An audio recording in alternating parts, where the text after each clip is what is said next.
মুসা আলাইহিস সালাম বলছেন, হ্যাঁ আমি জ্ঞানী মানুষ।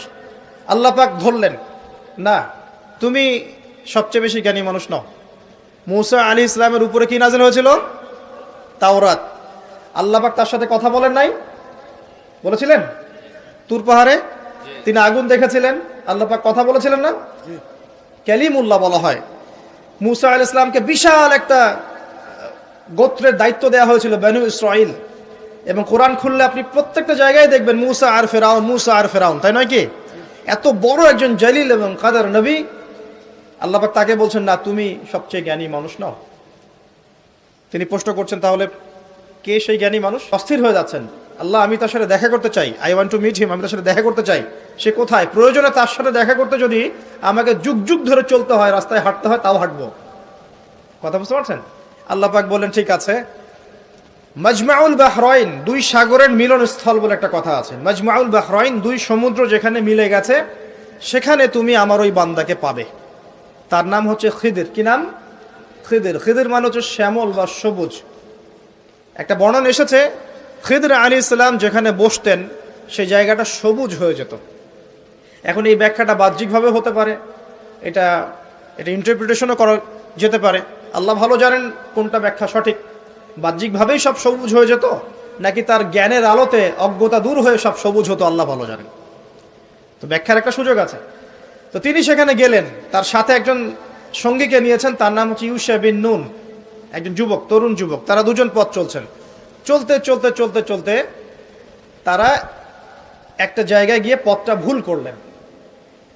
একটা জায়গার কথা বলে দেয়া ছিল, এই জায়গায় গেলে তোমার থলির মধ্যে যে মাছ আছে, মাছ, মৃত একটা মাছ, এটা জীবিত হয়ে সমুদ্রে লাফ দিবে।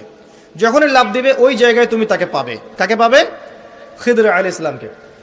তো তিনি সেখান থেকে একটু দূরে চলে গিয়েছিলেন। এই যে পথ তিনি ভুল করলেন কিছু দূর, এটা সূরা কাহফের মধ্যে আছে শেষের দিকে। আমি প্রত্যেকটা লাইন বাই লাইন পড়লে এখানে 12টা বাজবে। তো আমি ফিল করছি জিনিসটা এভাবে, যে জীবনে চলার পথে আমাদের গন্তব্য যদি ঠিক না থাকে, তাহলে আমরা খুব সহজেই ক্লান্ত হয়ে পড়বো। আর আমার কথা কি বুঝতে পারছেন? জীবনে চলার পথে আমাদের গন্তব্য যদি ঠিক না হয়, আমরা খুব সহজেই ক্লান্ত হয়ে পড়ব। আমাদের গন্তব্য কি? এই গন্তব্য যদি ঠিক না থাকে, যাদের গন্তব্য দুনিয়া, যাদের গন্তব্য বাড়ি গাড়ি, স্ট্যাটাস, প্রতিপত্তি, পলিটিক্যাল পাওয়ার, যাদের গন্তব্য হচ্ছে জাস্ট দুনিয়ার মোহ, তারা খুব সহজেই ক্লান্ত হয়ে পড়বেন। কিন্তু আল্লাহর পথে যারা পথযাত্রী, যাদের গন্তব্য জান্নাত, তারা কখনো ক্লান্ত হয় না। কখনো ক্লান্ত হয়? দেখবেন শেষ বয়সে বৃদ্ধ হয়ে গেছে আলেম, বৃদ্ধ হয়ে গেছেন মুহাদ্দিস, মুফাসসির, এখনো দেখবেন যে সিংহের মতো বক্তব্য দিচ্ছে, দেখেন না? তো এই বিষয়টা আমি ফিল করেছি। সামনে যাই। তো তিনি তাকে পেলেন। যখন রাস্তা ভুল করেছেন, তখন তার স্মরণ হচ্ছে, আরে মাছ তো নাই, মাছ কোথায় গেল? তখন ইউশা বিন নুন বলছেন, মাছ তো আগেই লাফ দিয়ে নদীতে সমুদ্রে চলে গেছে। তখন তিনি বলছেন, ওইটাই তো সেই জায়গা ছিল যেখানে তাকে পাওয়া যাবে, চলো। আবার তিনি ব্যাক করে সঠিক জায়গায় আসলেন। এবার তার গায়ে অনেক শক্তি। সঠিক জায়গায় এসে দেখলেন, হ্যাঁ, একটা পাথরের উপরে, সাখরা বলে, পাথর খণ্ড, এর উপরে খিদির আলাইহিস সালাম বসে আছেন। কে বসে আছেন? খিদির আলাইহিস সালাম।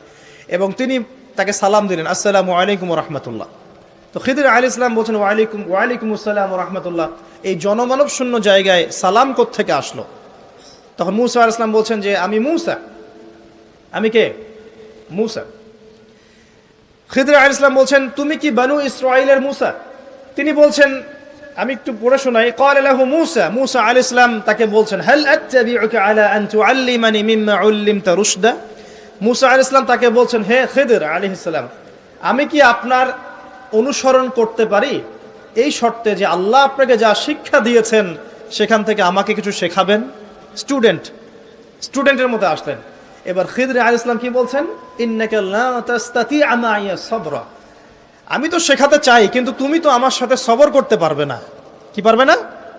তুমি আমার সাথে ধৈর্য ধরতে পারবে না। একজন টিচার কি কখনো এমন কথা বলে স্টুডেন্টকে? কোন পর্যায়ের জ্ঞান, হিকমা, প্রজ্ঞা, আধ্যাত্মিকত্ব থাকলে একজন মানুষ আগে থেকেই বলতে পারে যে তুমি তো আমার সাথে সবর করতে পারবে না? তিনি বলছেন, ওয়া কাইফা তাসবিরু মা লাম তুহিত বিহি খুবরা। তুমি কেমন করে সবর করবে যে তোমাকে তো এই বিষয়ে কোনো খবরই দেয়া হবে না? ক্বালা সাতাজিদুনি ইনশাআল্লাহু সাবিরান ওয়া লা আ'সি লাকা আমরা। মুসা আলাইহিস সালাম বলছেন, ইনশাআল্লাহ ইনশাআল্লাহ আপনি আমাকে ধৈর্যশীল পাবেন এবং আমি আপনার কাজে কোনো রকমের ভ্যাটও দিব না, বাধা দিব না।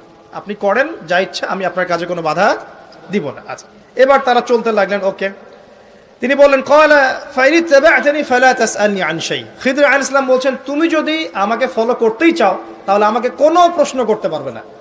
আমি যা করব চুপচাপ দেখতে হবে, পরে আমি তোমাকে জানিয়ে দেব, কিন্তু তোমার কোনো প্রশ্ন করা চলবে না। এমন কোনো টিচার দেখেছেন ছাত্রকে বলে প্রশ্ন করতে পারবে না, যা পড়াচ্ছি পড়ো, যা বুঝাচ্ছি বুঝো, যেমনে চালাচ্ছি চলো।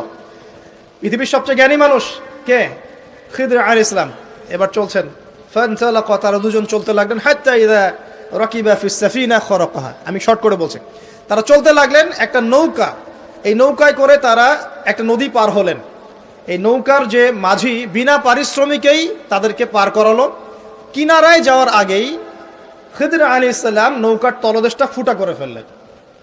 কাজটা কি ঠিক হলো? বিনামূল্যে একজন আমাকে সার্ভিস দিল এবং খিদর আলাইহিস সালাম তার তলদেশ ফুটা করে ফেললেন। মুসা আলাইহিস সালাম এবার দেখে বলছেন যে আপনি এটা কি করলেন? লাকাদ জি'তা শাইআন ইমরা, আপনি একটা জঘন্য কাজ করে ফেললেন। যারা আমাদের এত উপকার করলো আপনি তার তলদেশ ফুটা করে ফেললেন। এবার খিদর আলাইহিস সালাম বলছেন, আমি তো বলেছিলাম, আলাম আকুল লাক, আমি তোমাকে কি বলি নাই, ইন্নাকা লা তাসতাতি'উ মা'ইয়া সাবরা, তুমি আমার সাথে সবর করতে পারবে না। এবার মুসা আলাইহিস সালাম বলছেন যে ঠিক আছে,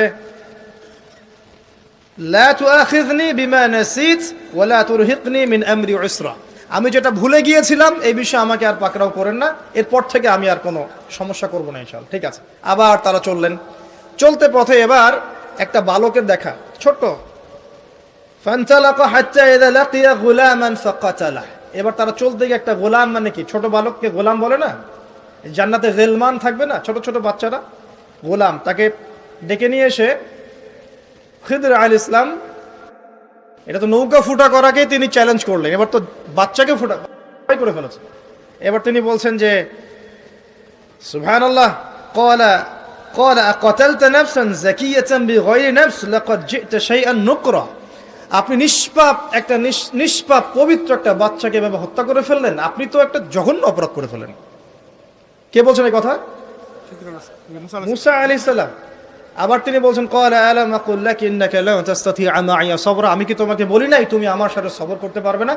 শেষবারের মতো ক্বালা ইন সাআলতুকা আন শাইইন বা'দাহা ফালা তুসাহিবনি, এরপর যদি আমি আরেকটা কোশ্চেন করেছি তাহলে আমাকে আর সাথে নিয়েন না। কে বলছে কথা? মুসা আলাইহিস সালাম। যিনি বলছেন আমি জ্ঞানী মানুষ, যার উপর তাওরাত নাযিল হচ্ছে।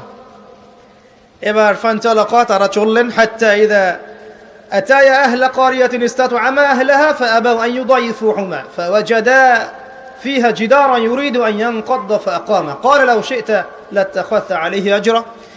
ঘটনা হচ্ছে এই যে তারা এবার চলতে পথে একটা গ্রামে প্রবেশ করলেন। গ্রামের লোকজনের কাছে মেহমানদারি চাইলেন, পানি, খাবার, নাস্তা পানি কিছু হবে। কোনো মেহমানদারি পেলেন না। অনেকটা আমাদের দ্য সিটি অফ আখিরুজ্জামানের মতো আর কি, আমাদের হচ্ছে পশ্চিমা সভ্যতার যে বস্তুবাদী জীবন ব্যবস্থা, প্রতিবেশীকে খোঁজ নেওয়ার সময় নাই, ভিক্ষুক আসলে মাফ করো মাফ করো। আচ্ছা না, এখন কি মানুষের উপকার করতে খুব বেশি পছন্দ করে? সত্যি কথা বলেন দেখি, বেশিরভাগ মানুষই কি এখন মানুষের উপকার করতে পছন্দ করে? বরং বাসায় মেহমান আসলে মানুষ বিরক্ত হয়। বাসায় মেহমান আসলে কি হয়? মানুষ বিরক্ত হয়, মুখে না বললেও মনে মনে বিরক্ত হচ্ছে, কবে যাবে। বাসায় গেলে জিজ্ঞাসা করে খেয়ে আসছেন না, গিয়ে খাবেন, জিজ্ঞেস করে না তো। মানুষ কিন্তু এখন বস্তুবাদী। এই যে গ্রামটা ছিল এমনই হয়তো বা, সেই গ্রামের মানুষ খাবার দিচ্ছে না, সিম্পল একটা মানে একটা সৌজন্যবোধ যে খাবার পানিতে আপ্যায়ন করবো, করছে না। কিন্তু খিদর আলাইহিস সালাম দেখলেন ওই গ্রামের কোনো একটা বাসার একটা দেয়াল পড়ে গেছে, ধসে গেছে। এই দেয়ালটাকে তিনি নিজের হাতে পুরো নির্মাণ করে শক্ত একটা জায়গায় নিয়ে গেলেন।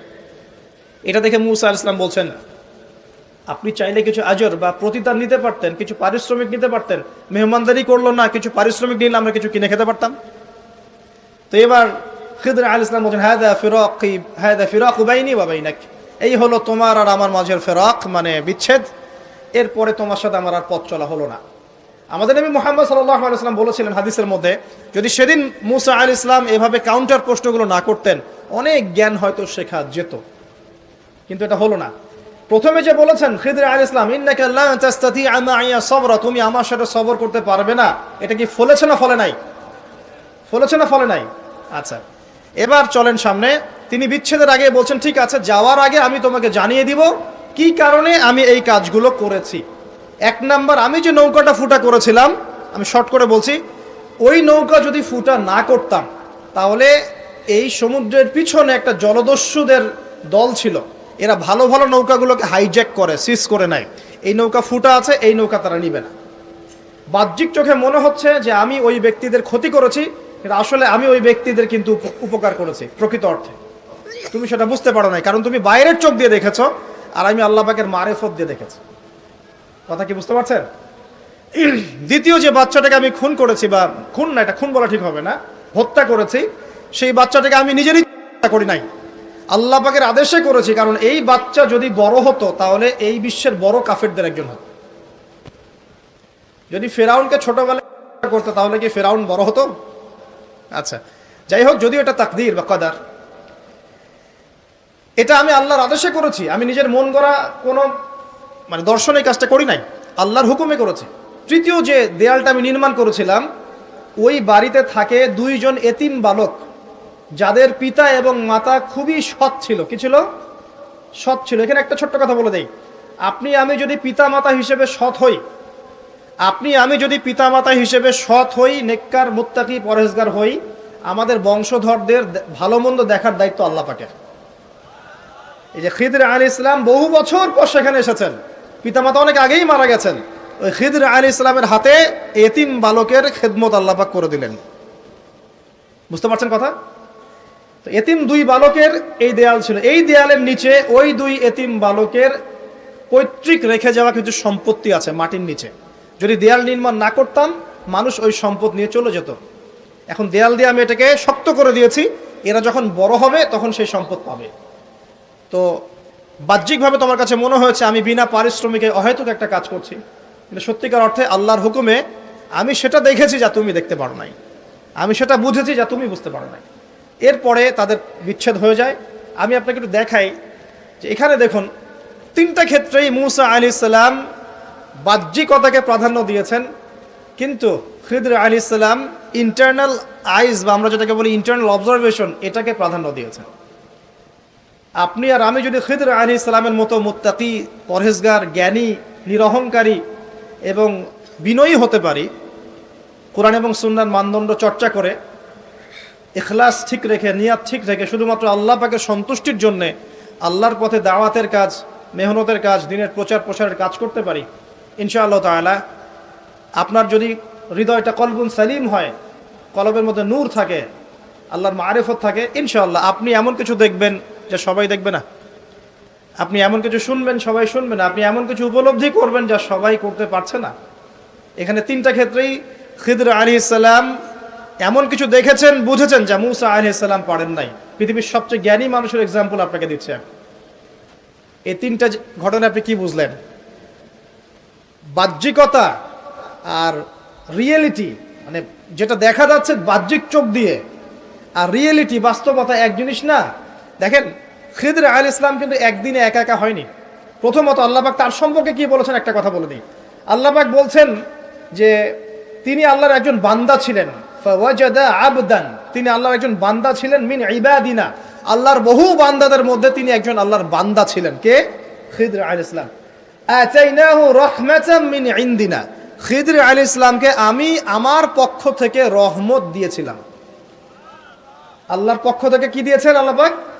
রহমত, দয়া। আপনি দয়ালু না হতে পারলে, আপনি যদি দয়ালু না হতে পারেন, তাহলে আল্লাহর সেই মারিফত, নূর আর জ্ঞান পাবেন না। তো আগে মানুষের প্রতি, উম্মার প্রতি, সবার প্রতি দয়ালু হতে হবে। তো হ্যাঁ, সবাই আমার ভাই, সবাই আমার উম্মার অংশ, আমি সবার কল্যাণ চাই, কেউ আমার শত্রু নয়। একটা দয়ালু মনোভাব তো লাগবে আগে। নিজে আগে মনে করেন আমি হকের ডিলার, জান্নাতের ডিলার, তোমাদের লিজ লাগলে আসো নিয়ে যাও, তাহলে তো সমস্যা। মনের মধ্যে যদি হিংসার, বিদ্বেষ, পরশ্রীকাতরতার, অহংকারের এইসব বিষ বাষ্প পুষে রাখেন, তাহলে খিদর হবেন কিভাবে? নূর পাবেন কিভাবে? মারিফত অর্জন করবেন কিভাবে? আর হক বাতিল চিনবেনই বা কিভাবে? নিজে চিনবেন না, মানুষকে চেনাবেন কিভাবে? এই কারণে দেখবেন যে ওয়ার্ল্ড অ্যাফেয়ার্স নিয়ে কোনো কথা বললে বলে ভবিষ্যৎবাণী হচ্ছে, অথচ এটা বাস্তব বর্তমান, সেটা খেয়াল নাই। যেটা বাস্তব বর্তমান সেটাকে ভবিষ্যৎ মনে করছে। পুরো ওয়ার্ল্ডের ইকোনমিক সিস্টেম একটা ভয়ঙ্কর হুমকির মুখে আছে। বড় বড় যারা ইকোনমিক্সড এবং যারা মিলিটারি অ্যাফেয়ার্স